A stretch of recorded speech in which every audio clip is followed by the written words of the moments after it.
Morning. Hi, good morning. How are you? Stressed. No, I'm all right. How are you? Not bad, not bad. Yeah, All I right, know. yeah. So yeah, the topic, the pressure of raising autistic children or even Yeah, young people. well, yeah. How the diagnosis could actually impact our own mental health, maybe. Well, yeah, definitely. Yeah. So Um, yeah, get an overview on what your view on that is. um, well, I think any child with additional needs is stressful, no matter what the additional needs are, really. But obviously, in particular, talking about autism, I think that it is very stressful. It's stressful for both parents. It's stressful in a lot of ways. It's I mean, the diagnosis as such, I mean, yeah, to some parents it can be a shock. To us, obviously, it wasn't, because we knew anyway. Hmm. We were fighting the system to try and get the diagnosis in the first place. But I think for some parents, obviously, it would come as a shock, and they would Yeah. need quite a lot of support. Really, well, I mean, any parents need support, but particularly those who don't really know an awful lot about it. Yeah, exactly. I know what it's like to fight the system. We still are now, Yeah, especially with this tribunal. Like, we've got a date, so we're not happy about that. right. Yeah, we Right. have to wait till May next year Mm. What's just to that get. for? That's the tribunal to get Tegan the EHC. Right. Okay. May next year. That's ridiculous. It is. It's bang out of order. That is, and so it's like she has to go from now until then with literally no Mm, support. mm. So So what did it get rejected or something? yeah, it got Yeah. rejected because she struggles with her organisational skills, Yeah. and apparently the local authority think they know Tegan better than anyone else, which is a Mm. load of BS. Yeah. Right. So I'm just going to say it's bullshit. Yeah. But either way, it's apparently she can do things independently in school.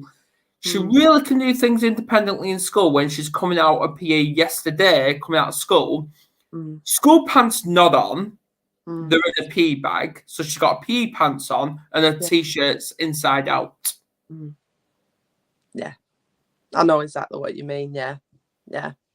I mean, this EHC process is something that we're starting to go through now. Yeah. We had a meeting just before the holidays, and we've got another meeting on the 6th of October. Right. And then everything's going to get sent off, obviously, for the EHC. But we applied for it before he started school and it got rejected. I mean, since then we have had the diagnosis and there is more. And obviously now he's just gone into year 4. They're seeing some struggles because they're having to take him out to lesson and things because he's getting overwhelmed with all Yeah. the work and things like that. But obviously, even though we've got a bit more evidence and there's a bit more going on, we're not guaranteed to get it.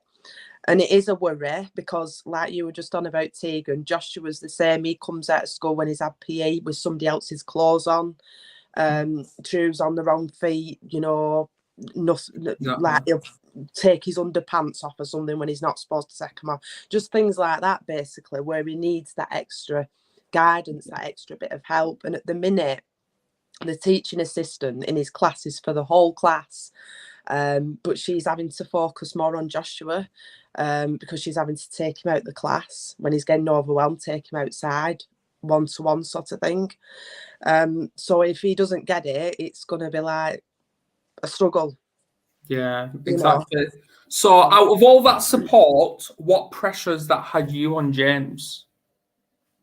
Um, it's hard to say, really. It's just been like the fighting for the Yeah, that's what I'm talking about. the fighting for the answers and the fighting against the system, basically, for support, Mm. which it shouldn't be like that, it shouldn't be like that, but it is, and it seems to be for many parents, not just us two talking now. It just seems to be a sort of a a big thing. Yeah, I'm always watching autistic videos on YouTube and TikTok. So, and we're learning more and more about it as we go along, because I don't think anyone can know everything about autism. No. No. Definitely not. No, there is a lot to learn. There's a lot to. I've done a lot of research. I've done a lot of reading about it and things. Because Joshua, in particular, he even though he's autistic, he does have a lot of traits of PDA. If you've heard of Okay. that. Yeah. He does have a lot of traits, and obviously, paediatricians said, "Well, we don't really diagnose that. We just diagnose autism." Harry Ackman. Go on. Harry Yeah, Ackman, is Dr. it? Ackman. Yeah. Don't get me started with her either. No, I know. Don't get me started to be here all day. So obviously, because he has the traits of that as well, I've been reading about it, and you have to approach that child differently than a typical autistic child. So that makes it even more difficult. Yeah, it does. It does. But at first, it's difficult for the parents to process as well, because before Harry Ackman mentioned autism to us, or even the nursery mentioned autism to us regarding Lucas, we ain't got a clue what they're talking about. We thought he was broken when they mentioned that. But now we're gradually learning about it. Yeah. When you first hear it, it's a bit like, what's that sort of thing? But obviously we did know quite a lot about it. I mean, James is autistic, even though James only got diagnosed a few years ago. Right. But obviously he'd done his research on it, and I'd done my research on it as well. And we sort of knew from Joshua being at the age of 2, 3, when he was in nursery, even nursery picked up on it. But Dr. Harry Ackman was so dismissive of it. So dismissive of it, just like, his development delayed and things like that, in the end she diagnosed him because we just didn't give up. Yeah, well, that's what I did, because obviously we had the school saying, stop branding him autistic until he's got the diagnosis. It's like, what? And then it's one of them. The system just have not got a clue what they're talking about. They haven't. No. And the school basically wanted to take control of like getting him assessed, getting the diagnosis. Now I'm like, no, it's not going to happen. No. And even Kerry told me to wait as well. And I went, no, I'm not going to. So with Lucas, I rang up every single day for the solid 2 weeks. Emails, phone calls, you name it. And then, because obviously Harry Ackman was reluctant to diagnosing Lucas early because she wanted to wait till he's 7. I'm like, no, he needs it now. Yeah. So we got it early. Yeah. It is difficult because Dr. Harry Ackman said to us, why do you want to label him? And we said, we don't want to label him. It's not about a label. It's about us knowing, having that diagnosis in place and being able to access support, and obviously knowing what we're dealing with rather than just saying, oh, well, we're not sure, we don't know what it is, but he has these characteristics, traits, whatever. I agree. It's having that answer. As to what was going on, and as a parent, knowing that you're not crazy all that time that you've thought there's something going on, really you know as a parent that you were right as well. Exactly. And the system still think we're stupid when it comes to EHC process, even though we've been through it before and we're going through it now with Tegan, but it seems to be a lot complex with Tegan. It's so, I mean, I've heard about it, I've talked about it with teachers and things like that, and they seem to, the general feeling of it is that it's so difficult because of limited funding and things, so much funds. But it's like, if a child needs support, a child needs support, because obviously I was reading about the safeguarding policy for my daughter's school, and there's loads of breaches there right now. And I've not even read it all. So it's not good. It's so difficult. They seem to look at the criteria, and the school have to prove seemingly that they need it. They can't support the child without it. That's what I think. Like, because obviously the system keeps going around saying, "Oh, before we withdrew Lucas from mainstream, oh, Lucas couldn't cope with mainstream." That's not the case. It's the school couldn't cope with him, and that's exactly how it is. But yeah. I want to talk about the mental health side of autism. Okay. Like, what impact has that had on your mental health? I think, I mean, personally, I've always suffered with anxiety. Yeah. Not more high functioning anxiety, I would say, but I think it's stressful. It's stressful. Day to day life is stressful, because with Joshua, he's so rigid. He's so the same sort of routine. Like the routine, like is the rigidity the same?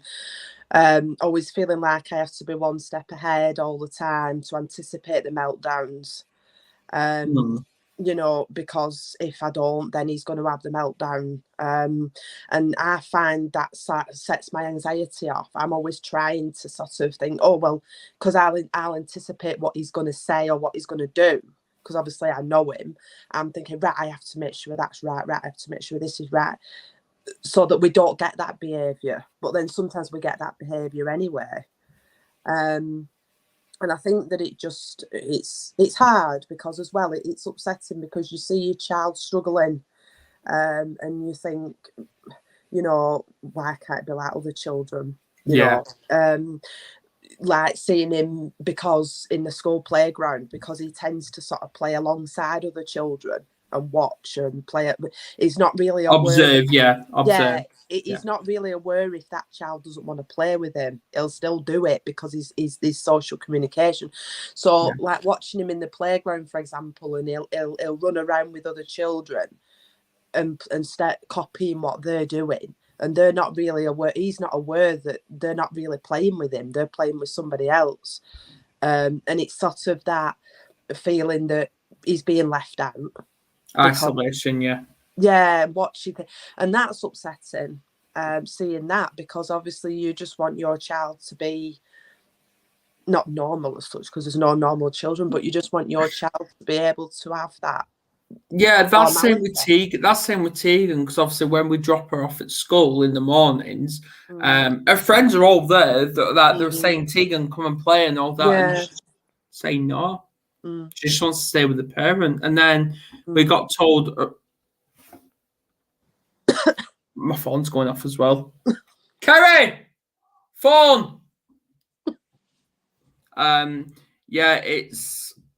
It's all about what's going on. Like even at playtime, she observes things. Aurora's just rang. She sometimes plays, but she likes to be on her own. And the thing is, the school. It was Aurora. It was Sarah Thomas, and then the school basically think that that's just been her. But like I said yesterday, it's like she comes in and she's already got that mask on. You have never ever met the real Tegan. You've never met her, and I've even said that to them, and they seemed a bit shocked about that. Even the class teacher seemed a bit shocked. I'm like, well, that's exactly what it is. You're going to see the Tegan that she wants you to see, not the real one. Yeah. When we see the real one every single day. It's absolutely. Yeah. I mean, autistic children a lot mask in school. Joshua masks in school a lot, which is part of the reason why it took so long to get him diagnosed, because school are like, what he's talking about, sort of thing. We don't see this, we don't see that. It's like, yes, because he's masking. You know, we mentioned it to Dr. Harry Atman, and she said, oh, it's impossible for a child to mask for 6 hours a day in school. And it's like, what nonsense. I'd get a second opinion on that, because, and I would actually submit a complaint regarding her, because she shouldn't be saying shit like that. No. No, she's very sort of old school. You know. Yeah. and she's sort of like textbook sort of thing, you know, and she doesn't really see other people. When you tell her something, it's like, no, it's my way. I'm the doctor sort of thing, and I say this, and that's what it is. Yeah, well, I remember when I put a complaint in about her because I mentioned with Lucas that he's got oppositional defiant disorder, which obviously she said that he's showing signs of it. I'm like, okay, so can you assess him for that? Oh no, we can't do that. We can't mix ODD and ASD. Yeah, and if he was to be diagnosed with ODD, then we had to remove the autism. I'm like, what? No, you don't. This is what I said. So this is why I submitted the complaint, and I took it to stage 4. I did. I took it to stage 4, and obviously I had a meeting with the director of the pediatrics and stuff like that, and neurological. So I got what I want. Yeah. So he was diagnosed with both. Yeah, well, that's it, because obviously the ODD, I think it's similar to the PDA I was talking about before, pathological demand avoidance. And obviously children in some places can be diagnosed with autism with a PDA profile, which means basically that they have that. But when I spoke to Dr. Harry Atman, she said that they just basically just call it autism. You know. Yeah, like really, I should have put in a complaint about this, because I mentioned the fact that Tegan used to, like, obviously with Kerry eating chocolate, I don't eat it, but when Kerry eating chocolate, Tegan used to go in the room and steal it, and that's the reason why she wouldn't eat the tea, because she was eating chocolate nonstop. Yeah, and I brought that to her attention, and she went, "Oh, well, the stealing is just linked to her autism." No, it's not. No, it's not. I mean, Joshua has a thing for chocolate as well. He likes chocolate a lot. And he if he can't have chocolate, he kicks off. Because sometimes he'll want chocolate and it's close to tea time. I'm like, no, you're not having chocolate now. You know. What's his response when he has chocolate? Like, does he become hyperactive or what? Sometimes, yeah. Sometimes after he's had chocolate, he tends to get a bit more happy, sort of thing. Yeah, see, with Lucas, we have to ban him from fizzy drinks because that's a major trigger to him. Yeah, and it triggers his ADHD. Yeah, I don't let Joshua have fizzy pop because I think it'd be a disaster, to be honest, with him. Will. I mean, we have spoke to Action for ASD, and they've said about exploring the ADHD with him. Maybe you should. But I said, well, we're seeing Dr. Harry Atman on the 5th of October. We've not seen her since he's been diagnosed. Right. And I said, we have mentioned it to her before, but Dr. Harry Atman said because he can sit still in a classroom and pay attention to the teacher and the lessons, is unlikely to have ADHD. So that's what she said. I definitely submit a complaint about her because she clearly ain't got a clue what she's doing. No, I know. I mean, it's not all children with ADHD that run around and no, some do actually sit there. Yeah. But obviously, for people that don't know what ODD is, it's a medical diagnosis of oppositional defiant disorder, which means you've got a problem with authority, which I think I've got that. But maybe the system has that as well because they've got a problem with me. Yeah. But that's the thing. They don't like it when people stand up to them, though. That's the thing. No, they don't. When you start standing up to them, they don't like it. No, they like that good little vulnerability because they like preying on it. Yeah. Right. But, the ADHD, obviously, there is traits of it with him. But obviously, they could be just overlap. It could be the autism. But the fact that he's on the go all the time, at night time, it takes him ages to settle. He's on the go. It's like he's tired because you can tell he's tired. He's yawning physically tired, but his brain is so active. That's Lucas. That is Lucas because he can wake up at like 5 a.m. in the morning and Yeah. and he wakes me up with a squeaking or his Rubik's cube because Yeah. 5 a.m. and he's solving Rubik's cubes. I'm like, wow. And then, or he's doing like, I don't know, string theory on his whiteboard. It's like, have a break. Yeah. And then after his bedtime routine, when he's supposed to chill out, even though he's gone throughout the day doing maths or whatever, or this stimulation, he's still working his brain. He's still doing maths and all that. I'm like, chill out. Yeah, I know. But when we tell him to chill out, he kicks off. Yeah. Yeah. The brain just doesn't switch off, does it, at all? Yeah, so Like that. so it's like I have to remove his Rubik's cubes, otherwise, because he's giving himself sensory overloads. Yeah, definitely. Yeah. It's hard. It really is. It's really difficult. Yeah. Do you think with Joshua's needs, he doesn't like confrontation? No, he doesn't. No, he doesn't like to be told anything by anybody, which is where the PDA comes in, because it's like, avoiding everyday demands, not one demands placed on him. It causes that, because it's basically that he needs to be in control. PDA, that anxiety of needing to be in control. We have noticed that controlling behaviour, the repetitive behaviour, that is linked to autism as well. Yeah, and he can be quite manipulative as well. Manipulative, and he can be, controlling. Everything has to be his way. Yeah. His way or no way, basically. What he says, and it's stressful dealing with it, because he doesn't understand other people's points of view or emotions or feelings, which is obviously the ASD. If he's done something wrong and you tell him that he's done something wrong, he will bring it back onto him and say, well, you've done this, you've done that. He doesn't understand that he might have upset me by hitting me. Yeah. It's all about him. Yeah, my phone just keeps ringing. Gosh. I know. So, yeah. I just don't know what to say. Yeah. It's one of them. It's hard. It's really hard. Yeah. I don't know what else to add. No, I know it's hard, isn't it? Really, it is. Yeah, we're just gonna have to just keep going. Yeah, that's all we can do, really, isn't it? It is. But yeah, it is difficult, but you've just got to carry on, I suppose. Exactly, I agree.